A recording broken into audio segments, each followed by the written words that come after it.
Hey guys, and welcome to the first episode of Redstone Demystified. In this series, I'm going to be showing you how you can become a Redstone Pro, assuming no prior knowledge on the subject. If you do end up liking this video, please don't forget to like and subscribe, it helps the channel a lot. Let's get to it. Importantly though, please remember this video was recorded in Minecraft Bedrock edition, so if you're using Java, while most things still will work, there might be the occasional thing that's very slightly different. Although for this episode, the basics, pretty much everything is exactly the same. So what actually is redstone? Well, it's a resource, it looks like you can see in my hand right now. You can find it underground in the form of redstone ore. When you mine it, it'll automatically drop redstone dust. Redstone dust can be placed, like so. It will create wires and it will connect together, as you can see. Effectively, if you powered the redstone dust, it will act a bit like a wire, taking the power down, and that could be used to power a certain component. This could be like a piston, hopper, repeater, comparator, all sorts of other things which can cause things to automatically occur inside your world. So what exactly is this redstone capable of? Well, it can do pretty much anything from very simple automation like opening a door when you walk towards it, all the way up to something crazy like hundreds of block tall piston doors that open in all sorts of funky and cool ways. Carpet bombers that can create 100 blocks deep and 100 block wide holes, and all sorts of farms that can get you infinite resources. Now I've told you some of the things that redstone can do, let's get started with the tutorial. So the most basic thing that you need to know is the fact that you can place redstone on the floor. So if we place a small line, you can see you can place redstone dust on the ground.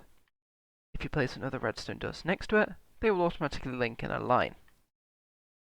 You can extend this line as long as you want. As you can see, it will all link up. Now we've got a redstone line, we need to power it. To do this, you could use any sort of input device. An input device is pretty much just anything that will cause the redstone line to switch on. In its simplest form, we have the button. This connects up like so, and if we switch it on, it gives out a little stream of redstone power, lasting for a couple seconds. We also have the lever, which when flicked, has a constant stream of power coming out of it. So now we'll show you about power sources. These are just simply ways to switch on the redstone. The simplest of these is a button. You can place down a button next to a redstone line, it's all linked up, and if you press it, the redstone will come powered like so. You can tell it's powered because it becomes a brighter colour of red.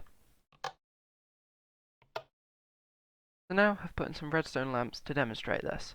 As you can see, at the 14th piece and 15th piece of redstone dust, the lamps are lit. This is because the wire is still live from our power source. However, anything beyond, and the lamps are completely off, because the wire has gone completely dead, because it's too far away from our power source. If you did want to make the redstone line longer, you can use a handy tool called the redstone repeater. If you place this in the direction that you want the redstone current to go, it will cause the current to be fully replenished. You must make sure there is some sort of power going into the back of the redstone repeater, and it will fully replenish it for another 15 blocks. This isn't the only basic function of a repeater, however. It will also slow down a redstone signal going through it by subjecting it to a delay. The delay is dependent on how far back this second redstone torch here is. If it's in this setting, it's set to 1 tick setting, which is 0.1 of a second, or 1/10 of a second. If you set it to 2 tick mode, it now delays everything by 2 redstone ticks, which is 0.2 of a second. And then this would be 3 game ticks, or 0.3 of a second, and this is 4 game ticks, which is 0.4 of a whole second. This functionality can be demonstrated very simply by using this simple little circuit. I've just placed a repeater before going into a lamp. So you can see after I press the button, there is a very short delay between me pressing the button and the lamp switching on. That little difference between when the button is pressed down and the lamp going up is 4 ticks, which is exactly the setting we have set the repeater to. Whilst we're talking about the repeater, I'll mention one other function of it. It also can act as a one-way gate that only lets redstone through one way.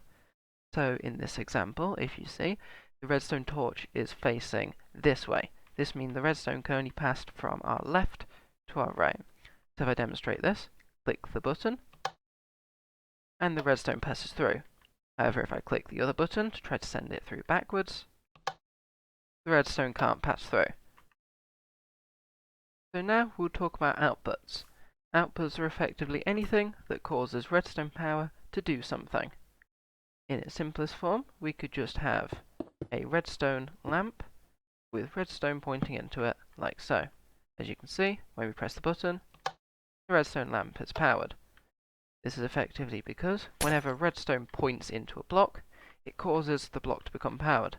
This will be important for later. However, most blocks don't do anything, but special output blocks will do something.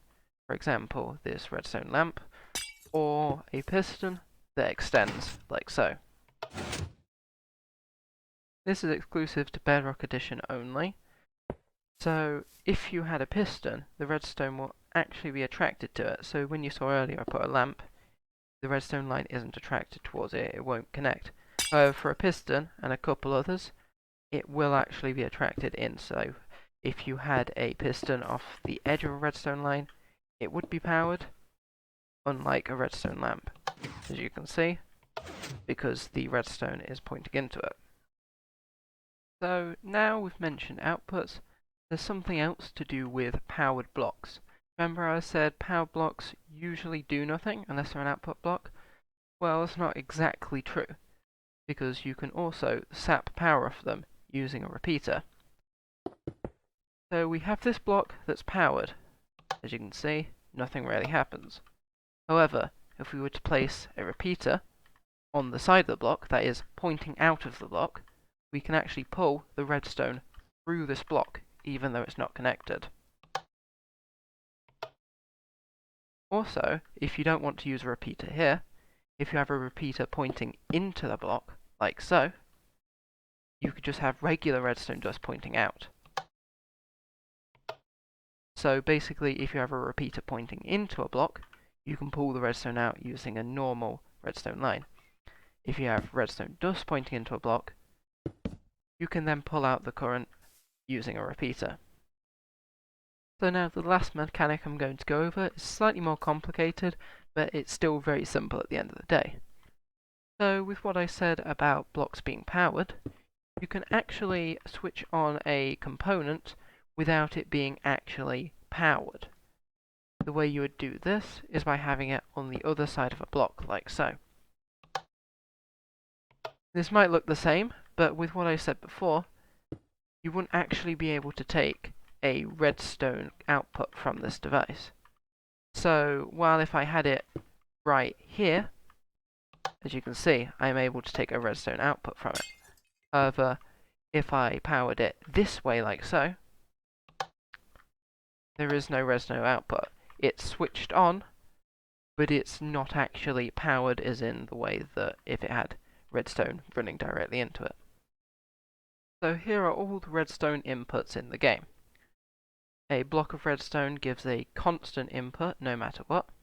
A redstone torch can be switched on and off if you put a redstone signal into it. A button, as you saw, if you press it, it turns on the redstone. A lever, you can flick it on and off. While it's on, it will always give a redstone signal. A tripwire hook, you can use two of these with a piece of string in between to detect if somebody walks over it. A daylight sensor, that will detect whether it's daytime or nighttime. It will give out a signal if it is daytime. A pressure plate, this will detect if somebody walks on top of it, and it also can detect mobs. A weighted pressure plate, this will give out more of a signal the more creatures are standing on top of it. A target, this will effectively just give a signal if an arrow or other projectile hits it. The signal will be bigger the more it's close to the center the projectile hits. Trap chest, this will simply give out a redstone signal if it is opened. Observer will give out a signal if in front of the face a block is broken or placed. A lectern will give out a signal based on how far through the book you are, so it will give out a full signal if you've finished the book. A jukebox will always give out a signal if it is playing music. A detector rail will give out a signal if there is a minecart on top of it, and a lightning rod will give out a signal whenever lightning hits it. So now for other components that are outputs. We have the redstone lamp, as you saw. This switches on and off if there's a redstone current going into it. Then you have the piston and sticky piston, which will push blocks, the difference being that sticky pistons will pull them back as well. A dispenser, which will either drop items, or if it can, it will use it in the case of something like TNT. A dropper, that will always just drop the items. A hopper will basically suck in any items that are on top of it and try to put them into containers below. A note block, which if you put redstone into it, will make the noise. A trapdoor, which will open and close if redstone goes into it. TNT, which will detonate. A powered rail, which will cause a minecart to move. An activator rail, which will cause a TNT minecart to detonate. A bell, which will just ring if redstone goes into it. An oak door, or any sort of door. This includes the iron door as well. This will open and close. Dragon head, which will open and close its mouth if redstone goes into it. Oak fence gate, which will open and close once redstone goes in and out. There is also the redstone comparator, which technically isn't an output. I thought I'd include it here anyway because it's not an input either. I'll go over how this works in a separate video as well because it's quite complicated. So that's pretty much it for the absolute basics of Minecraft Bedrock Redstone. If you guys enjoyed this video, please leave a comment down below. If you have any questions, concerns, queries, or even ideas for a future video, please also leave them down below. I'd love to hear them. I'll be back next week, hopefully with a video on the comparator. If you guys want to see that, stay tuned. Make sure to like and subscribe. Bye!